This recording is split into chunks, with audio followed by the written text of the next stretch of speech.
Hi guys, my name is Daniel. I'm Ruda. And this is our shuttle bus, Atlas. In this video we're going to give you guys a description of why we decided to build Atlas into our little tiny home on wheels, show you guys inside, give you a little tour, and talk a little bit about some of the things that we put inside of Atlas to make her our little home. Our little home. Our little sustainable home on wheels. So we really wanted to have a little home while we're traveling the U.S. and seeing beautiful things. Like the place that we're in right now. You can't Just really trust see, but us. it's beautiful Trust us, right there. It's really pretty. But basically we just wanted to create a little dream home on wheels that's very sustainable, secondhand as possible, non-toxic. So everything in there is good for us and doesn't off-gas, and we can happily live in there while seeing really beautiful places. We both work remotely, so it was a perfect opportunity for us to travel the country, see a bunch of beautiful places across the U.S., and build a project together that we thought was going to be really fun and enjoyable. And it that was wasn't a little really bit harder fun. than we We'll thought. talk about that later. We're going to give you guys a rundown of the bus itself, talk a little bit about that, and then give you a tour of the inside. So come on in and let's introduce you to Atlas. All right, come on. Give you guys a little bit of a tour of under the hood of Atlas and talk about some of the specs about her as a bus itself. She's a 2013 Chevrolet Express 4500. She's a 6-liter engine, and it's a gas engine, not a diesel, which was important for us for cost purposes and also just efficiency as well. We get about 18 to 20 miles per gallon if we're not going through some crazy roads, which is pretty good for a 25-foot shuttle bus, which is what she is. She was a 13-passenger shuttle bus before we converted her, and yeah, I think that's it. I'll give you guys a little bit more of a tour of the back right now. Okay, so this is Atlas's booty. This is her backside. We added a 2-foot deck for storage purposes, but also to be able to store our 2 propane tanks, which is what we use for our stove, which is inside, which we'll show you in just a few minutes. On the top of the bus, we have our solar panels, which is how we run all of our electricity in the bus. We had 6 100-watt solar panels. Now we have 5. We lost one in New Mexico. Rest in peace. But we've actually been really successful with the solar panels that we have. We have 2 Air Max fans, not Max Air fans, they are Air Max fans. We have 2 fans that are on the top of the bus. One is in the bathroom and one is in the living area, which we'll show you on the inside as well. We also converted our, there was an emergency exit hatch in the middle of the bus, which is pretty standard for shuttle buses. And we converted it into a skylight. It's been really awesome for light purposes, to be able to see the beautiful stars at night and just to have more light in the bus in general. The last thing is that we have a bunch of windows on the side of the bus, which is a perk of why we bought a shuttle bus. But we also have 3 emergency exit windows that we kept as emergency exit windows that can open out to allow airflow, and also if we had to get out of the bus randomly. All right, so welcome to the inside. Start in the front area. This is obviously the driver's seat. We never really had a passenger seat. We never really wanted to have one anyway, so we made this entire area storage, which is super important when you're building a bus. As you can see on the front right here, we have a storage area for Ruda's shoes on the top and my shoes on the bottom. And then in this back area right here, we have a storage area, which is actually kind of a little bit of a miscellaneous area, but we also have our laundry in here. Another thing that we put up here is added a storage flap up top right here. And this is where we store all of our window covers, which Ruda made out of Reflectix, and a cover for the skylight as well. And behind the driver's seat right here, we have a bunch more storage that we put a bunch of miscellaneous things. Also behind that little wall right there is a bunch more storage as well. We put our 5-gallon drinking water right here, which is where we store our drinking water and other random things that we can store back there. So obviously when we're coming inside the bus, a lot of that storage area we don't really want to see most of the time. So we can pull this curtain, have it be nice and private. Alright, so this is not me just lounging on the floor. This is me telling you guys how we built the floor. So on our bus, we actually had a pretty substantial tilt on the bottom. So I had to lift the floor almost about 6 inches from the back to the front. So the front is about 6 inches higher than the back is, which was a hell of a process, but it was necessary for us. We also were able to insulate the floor then a lot, which was great. And then we covered the floor with this cork flooring that you see on the bottom, which is really good for insulation and also really good for under your little feetsies. So before we move on into the most important part of this bus, which is the kitchen, I wanted to mention this. I've seen so many tours of people's buses and vans and shuttles, and they literally don't have any mirrors, and I didn't want to be those people. So we have a full-sized, full mirror in here on this wall, and it's just really great for when I actually want to wear real clothes and see what I look like or do my makeup. And also this is really nice because it opens up the space a little bit and makes it feel like it's a little bit bigger than it really is. I'm claustrophobic, so that is a really nice bonus. and it also looks cute. Like, come on, this like really makes it feel like a home, you know? So welcome to the most important part of this whole bus build, which is the kitchen. This is literally the heart of our home. Sustainability was really pretty much the #1 priority when we were building this bus, but storage was second. So as you can see, we have a good amount of cabinets in here.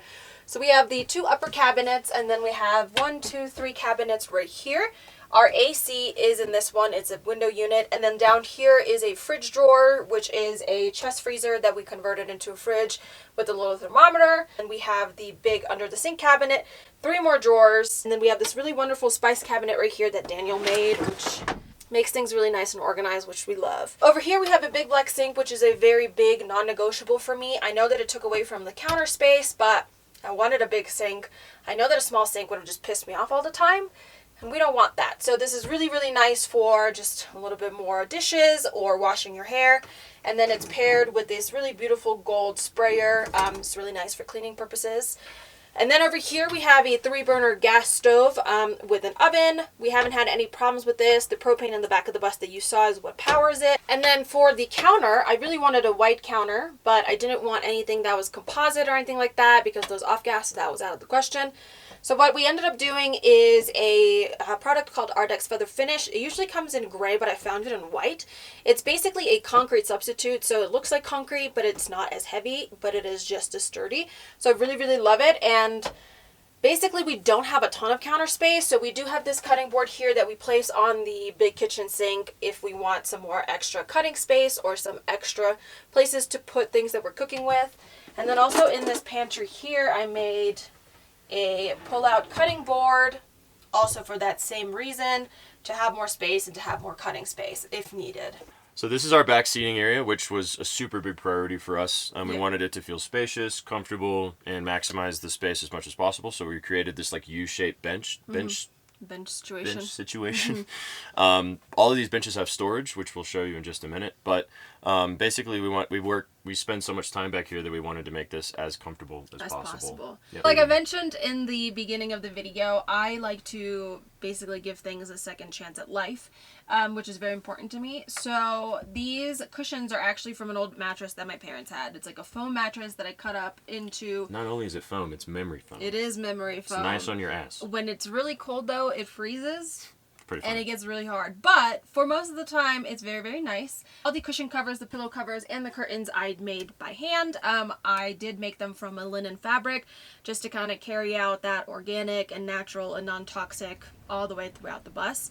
And then this table is one of my favorite things in this bus.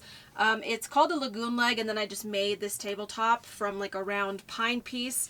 But it swivels, so it's amazing, and it turns on itself, so if you want someone to grab something, they can just turn it. But it's really, really nice. I had made a different table, and it was just really stuffy in the space, and this is really nice because, like Daniel mentioned, we have a lot of things in these benches, so it's really nice to just kind of shove this out of the way as we're going and getting into the benches. All right, so that's obviously what's on top of the benches, but what's inside of the benches is also super important. So every bench has a lid that you can lift open. On this side over here is where Ruta has all of her clothes stored, and some other accessories and things like that. And then the back part of the bench is where our power system is, which is a Bluetti solar generator. It has the converter, and everything else that is involved in a solar system is put into the Bluetti system. The bench that we're sitting on right now is where we are holding our 75-gallon water tank, which takes up pretty much this entire bench. And then on this side over here is my bench, where I have all of my storage of my clothes and my different accessories, my hats and stuff like that.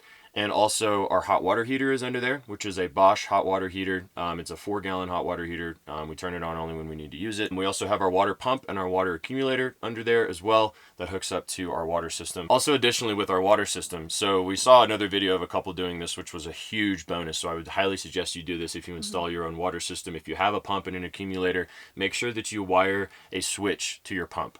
Basically, the way these pumps work is that if the water's running through it and somehow, some way you maybe run out of water, you're somewhere and you can't get water, the pump is just going to continuously run because it's trying to pump water. What happens is that if you don't have a switch installed, the pump dies. And then that's a really big pain in the ass for you if you're in the middle of nowhere. We installed the switch. It's super easy. The switch was like $5 or $7 or something like that. We bought it at Ace, and it was so cheap. It was very cheap. It's one additional thing you have to wire, but we actually, the very first time we took the bus out for a trial run, we ran out of water and we didn't know what was happening. Our pump was running like crazy. I thought something was broken, and all I had to do was just turn the switch off so the pump didn't die.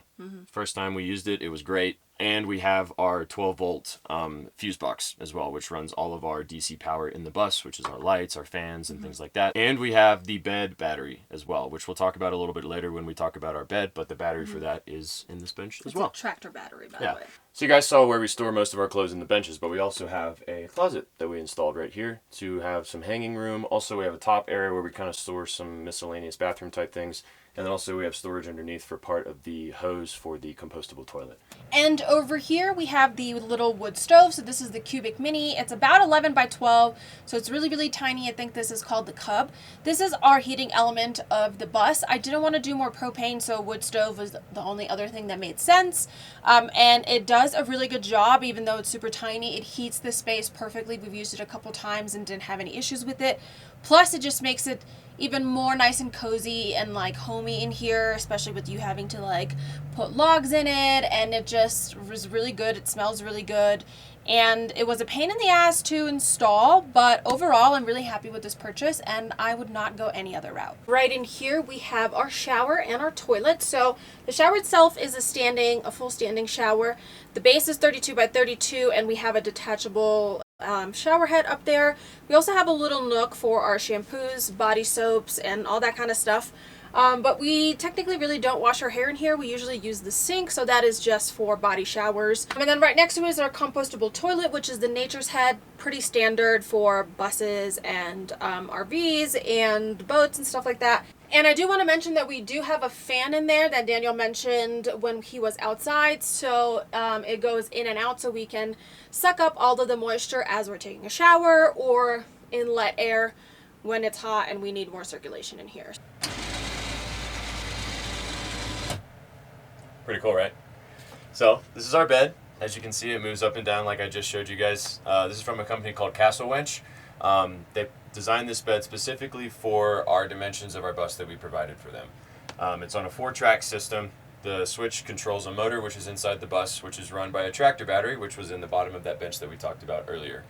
You can actually hook the bed up to your power system if it's strong enough to be able to power the motor inside of the bed, but ours was not, so you can wire it to a tractor battery. It's worked fantastically for us, and this is how our bed goes up and down. It's not down completely right now, but it goes all the way down to the bottom when the table's not in place, and that's where we sleep. Well, we hope you guys have enjoyed this video. I hope it's been helpful for you, and maybe it's made you feel like that, you know, maybe this process isn't going exactly how you thought it was going to. Trust us, we know exactly how you feel. Yeah, we wish more of that was online. Honestly, we felt like outsiders being like, why is it so hard for us and so easy for everybody else? But at the end of the day, like, look at this view. It was all worth it. We might need some therapy, but that's fine. This will do for now. So just remember that every single process, even if it's hard, you're going to get through to the other side, and it will be worth it in the end. Yes, it will. So if you have any questions, ask them down below. If we didn't cover something, let us know. We can always touch up on that. And then all of the links for everything that's in the bus will most likely be in the description box. If I didn't buy it on Amazon, I will not be listing Amazon. You're welcome. So yeah, I hope you enjoyed. Thank you for watching. If you like this video, drop a like, subscribe to the channel, and there will be more content like this, giving you guys the no bullshit approach on how you guys should build your bus. Seriously. All right, cheers. Cheers. See you on the next one.